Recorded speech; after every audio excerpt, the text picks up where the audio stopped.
Hello नमस्कार दोस्तों, Shivam study में आप सभी दोस्तों का स्वागत है। दोस्तों, हमारी जो मैथ की क्लास चल रही थी, तो मैथ की क्लास में हम संख्या पद्धति हमारा चैप्टर चल रहा था और हमारा इकाई अंक कंप्लीट हो गया था। जो 2 टाइप की हमने इकाई अंक के जो क्वेश्चन कराए थे, तो वो वहाँ तक 2 टाइप के इकाई अंक के क्वेश्चन हो गए हैं। आज हम आते हैं एक बहुत ही इम्पोर्टेंट, इसी के अंदर संख्या पद्धति के अंदर एक इम्पोर्टेंट चैप्टर है।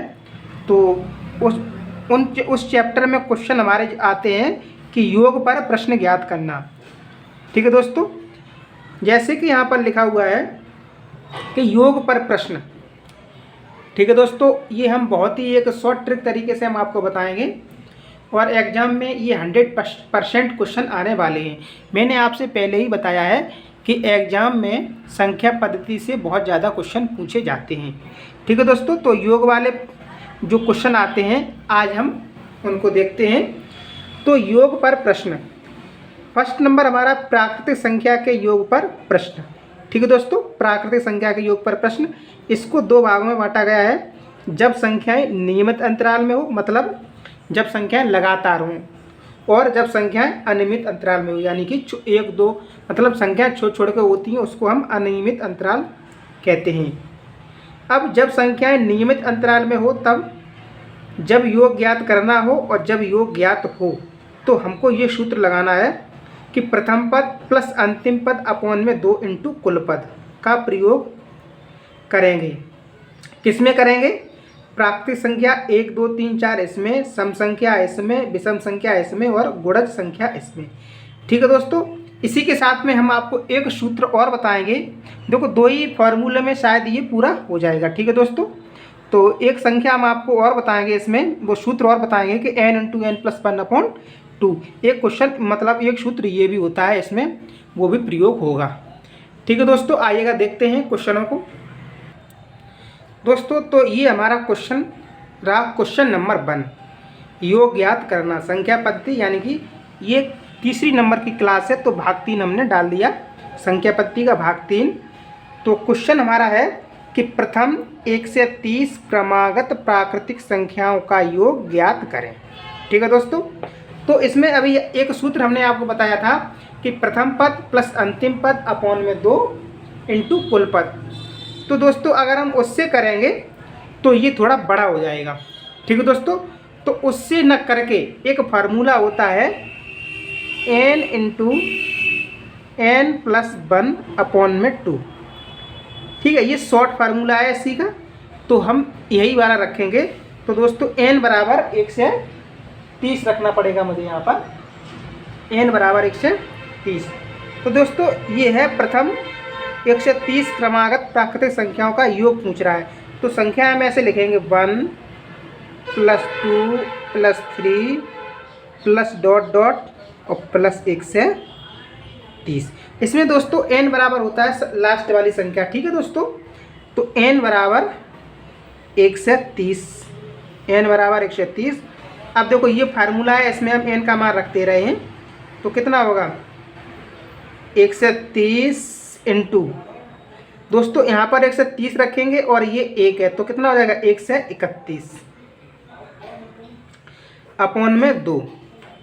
अब दोस्तों इन सभी का गुणा करेंगे, तो गुणा करने पर देखो दोस्तों हमारा ये कट जाएगा यहाँ पर। देखो यहाँ से 2 छिंक जितना कटे उतना काट लो, तो गुणा करने में आसानी रहेगी। तो 2 छिक्के 12 और 2 पंजे 10, यानी कि 65 बार कट गया है। तो 65 इंटू 1 से 31, जब हम इनका मल्टीप्लाई करेंगे तो हमारा आएगा 85 15। तो ये हमारा आंसर हो गया दोस्तों। ठीक है, देखो कितना, इस तरह से अगर क्वेश्चन आएगा तो आपको ऐसे हल करना है। अब देखते हैं नेक्स्ट क्वेश्चन। हर एक क्वेश्चन हर टाइप मतलब अलग अलग टाइप का क्वेश्चन है दोस्तों। ठीक है, हर क्वेश्चन में आपको, हर एक क्वेश्चन में आपको एक नई जानकारी मिलेगी। तो जब इस तरह से क्वेश्चन आए, क्वेश्चन नहीं करना आप। देखो, ये वाला formula n into N plus 1/2। n का मान हम 130 रख देंगे और इस फार्मूले में रख के बस गुणा भाग और करके और इसको यहाँ पर हम आंसर निकाल देंगे। क्वेश्चन नंबर 2 आता है। तो क्वेश्चन नंबर 2 हमारा क्या कहता है कि देखो, वहाँ तो था प्रथम की बात कर रहा था दोस्तों, यानी कि 1 2 3 से 1 से 30 तक की बात कर रहा है। लेकिन यहाँ देखो बात वही है, हमने वहाँ प्लस करके रखा था संख्या 1 + 2 + 3, और देखो यहाँ उसने मतलब प्रथम न कह करके उसने डायरेक्ट लिख दिया यहाँ पर 36 + 37 + 38 + डॉट डॉट + 1 से 90, यानी कि n का मान हमको लेना है 1 से 90, 2 बार लेना है क्योंकि ये अधूरा है, 1 से नहीं है। सबसे पहले हम 1 से लेकर 90 तक, 1 से लेकर 1 से 90 तक n का मान रखेंगे, फिर 1 से लेके 35 तक, यानी कि 36 तक तो यहाँ है, इससे 1 कम। ठीक है दोस्तों, तो हम क्या करते हैं n का मान, तो दोस्तों n का मान हम जब निकालेंगे तो एक तो n बराबर 1 से 90, ठीक है दोस्तों, और n बराबर 35, इससे 1 कम। अब ये 2 मान है, हम ये 2 मान सूत्र में रख देंगे और हमारा आंसर निकलेगा। तो दोस्तों आइएगा, सबसे पहले हम n बराबर 1 से 90 रखते हैं, यानी कि फार्मूला हमारा रहेगा n इंटू n + 1/2, ये हमारा फार्मूला रहेगा। इसमें पहले हम रखेंगे 1 से 90 n का मान, तो हो जाएगा हमारा 1 से 90 और इंटू 1 से 90 और 1 से 91, 1 से 91 और अपॉन में 2। ठीक है दोस्तों, अब हमें इन सभी का मल्टीप्लाई करेंगे तो हमारा निकल के आएगा 18 1 से 45। ठीक है दोस्तों, अब ये एक n का मान तो हमारा ये निकल के आ गया। अब एक बार n हम 35 रख लेंगे दोस्तों, ठीक है, एक बार रखेंगे, n बराबर 35। देखो यहाँ पर तो n बराबर 1 से 90 रखने पर, यहाँ n बराबर 35 रखने पर,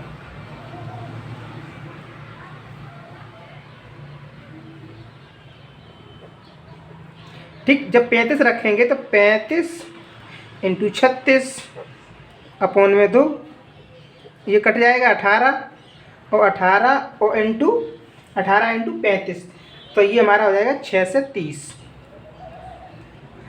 ठीक है दोस्तों, तो n के हमारे 2 मान निकल के आए, लेकिन हमको चाहिए 1, तो जो बड़ा मान निकल के आया है, बड़ा मान से में से छोटा मान हम घटा देंगे, तो यानी कि 18 1 से 45 में से 6 से 30 को माइनस कर देंगे, तो हमारा बचेगा 17 5 से 15। ठीक है दोस्तों, तो यही हमारा इसका आंसर निकल के आ गया। तो दोस्तों इस देखो ये क्वेश्चन क्या है, इसने मतलब आज पूरी संख्या 1 से नहीं लिया है, इस वजह से इसमें हमको 2 बार करना पड़ा है। अगर ये 1 से लेता, मेरी बात को समझना दोस्तों, अगर ये 1 से लेता तो n बराबर 1 से 90 रखने पर पहली बार में ही ये इसका यही आंसर हो जाता। लेकिन इसने क्या किया है कि 1 से न लेकर के 36 तक लिया। अब दोस्तों हमको ये निकालना 1 से ही होता है, ठीक है दोस्तों, तो हमारी 1 से लेकर 35 तक संख्या छूट रही है, तो इस वजह से फिर हमने 1 से लेकर के 35 तक ये अलग मान निकाला है और फिर इसको माइनस कर दिया, इसके बाद फिर ये हमारा आंसर आ गया है। ठीक है दोस्तों, अब आते हैं नेक्स्ट क्वेश्चन, क्वेश्चन नंबर 30 पे। तो दोस्तों क्वेश्चन नंबर 30, ये हमारा क्वेश्चन नंबर 3, तो ये हमारा है कि 45 के प्रथम 40 गुणजों का योग बताइएगा। 45 के प्रथम 40 गुणजों, यानी कि 45 का जो पढ़ा है वो 40 तक पढ़िएगा। ये सवाल बोल रहा है कि 45 के प्रथम 40 गुणजों का योग बताइएगा। क्या आप ऐसा कर पाएंगे? नहीं कर पाएंगे तो आइएगा हम चलते हैं एक शॉर्ट ट्रिक के माध्यम से हम आपको बताएंगे। तो हमारा इसमें सूत्र रहेगा दोस्तों, आप लोग सूत्र इसको लगाना है इसमें। तो सूत्र रहेगा हमारा इसमें प्रथम पद प्लस अंतिम पद अपॉन में 2 इंटू कुल पद। ये वही फार्मूला है जो हमने आपको बताया था। ये थोड़ा इसमें बड़ा है इसलिए वो हमने आपको शॉर्ट ट्रिक से बता दिया, लेकिन ये वाला क्वेश्चन दोस्तों इस तरह से करना पड़ेगा। ठीक है दोस्तों, तो आइएगा हम इसमें आते हैं, देखते हैं इसका। तो दोस्तों आइएगा। तो अब दोस्तों इसमें जो प्रथम पद क्या है, प्रथम अब फार्मूले में ये संख्या 45 और 40 बस इन्हीं दोनों का खेल है। ठीक है दोस्तों, तो प्रथम पद हमारा 45, तो हम यहाँ पर 45 रखते हैं प्लस अंतिम पद। तो दोस्तों ये 40 है, ये कुल पद है दोस्तों 40। वो ये क्वेश्चन कहने का तरीका समझिएगा कि 45 के प्रथम 40 गुणजों का योग, मतलब कुल पद उसने बता दिए, कुल पद 40 है, यानी कि 45 का पहाड़ा है वो 40 बार पढ़ना पड़ेगा, यानी कि जो कुल पद है वो 40 होंगे। तो दोस्तों ये अंतिम पद नहीं होगा, तो अंतिम पद तो वही निकलेगा जो 45 और 40 का 45 और 40 का हम जब गुणा करेंगे तो तभी तो हमारा जो अंतिम पद निकलेगा। समझ रहे मेरी बात को कि नहीं समझ रहे भाई? 40 तो इसमें कुल पद हैं और प्रथम पद 45 है, और कुल पद जो अंतिम पद निकालेंगे तो प्रथम पद इंटू कुल पद करके तब अंतिम पद निकलेगा। ठीक है दोस्तों, तो ये अंतिम पद निकालने के लिए 45 और इंटू 40, और जो कुल पद कितने हैं हमारे, इसके सभी के बट्टे में 2। ठीक है दोस्तों, 2 और कुल पद हमारे कितने हैं 40। इस तरह से ये हम यहाँ पर लिखना है। ठीक है दोस्तों, तो चलो आइए इसको सॉल्व करते हैं। यानी कि 45 प्लस इसका जब हम गुणा करेंगे तो हमारा आएगा 18 से। ठीक है दोस्तों, 18 से अपॉन में 2 और इंटू 40, 2 से ही हम काट देंगे, 20 बार जाएगा। तो अब ये जोड़ देंगे तो 18 से 45 और इंटू 20, फिर हमारा हो जाएगा 18 दूनी 36, 9 से। ठीक है दोस्तों, तो ये हमारा आंसर हो गया। कुछ भी नहीं है इसमें, बस थोड़ा यहाँ समझने की बात है। अंतिम पद मतलब कैसे लिखा जाएगा तो वो हमने आपको अच्छे से बता दिया। तो इस तरह से ये हमारा क्वेश्चन ये सॉल्व हो गया है। ठीक है दोस्तों, तो आज की वीडियो में दोस्तों बस इतना ही। क्या हम 1-2 क्वेश्चन और करा दें आपके लिए? अभी कितना टाइम हुआ है? टाइम तो अभी खैर है काफ़ी, 1 मिनट रुकना दोस्तों, अभी हम बता। तो दोस्तों आज के लिए आप बस इतना ही रखिएगा, क्योंकि अभी जो आगे क्वेश्चन हम कराने के लिए जा रहे हैं तो वो क्वेश्चन आपको कुल पद निकालना पड़ेगा, तो उसमें थोड़ा समझाना पड़ेगा। ठीक है दोस्तों, तो हम सोच रहे हैं कि आप बस थोड़ा थोड़ा पढ़िएगा, चाहे कितने भी क्लासें बन जाए उससे कोई दिक्कत नहीं, थोड़ा पढ़िएगा आप, जो आपकी समझ में आ जाए। ठीक है दोस्तों, तो ये 3 क्वेश्चन हमने आपको कराए हैं, ये 3 क्वेश्चन लगभग 30 क्वेश्चन के बराबर हैं। ठीक है दोस्तों, क्योंकि इनमें से ही तरह तरह के क्वेश्चन बना के वो पूछ लेगा और आप सब अच्छे से इसे हल कर लोगे। ठीक है दोस्तों, अगर आप हमारे इस चैनल से नए जुड़े हो तो प्लीज़ दोस्तों इसको सब्सक्राइब कीजिएगा और हमको कमेंट कीजिएगा कि आपको समझ में आया या नहीं आया। ठीक है दोस्तों, और जो समझ में नहीं आया उसको हम फिर से बताएंगे, कमेंट में आप हमको ज़रूर बताइएगा। तो love you guys, thank you, धन्यवाद।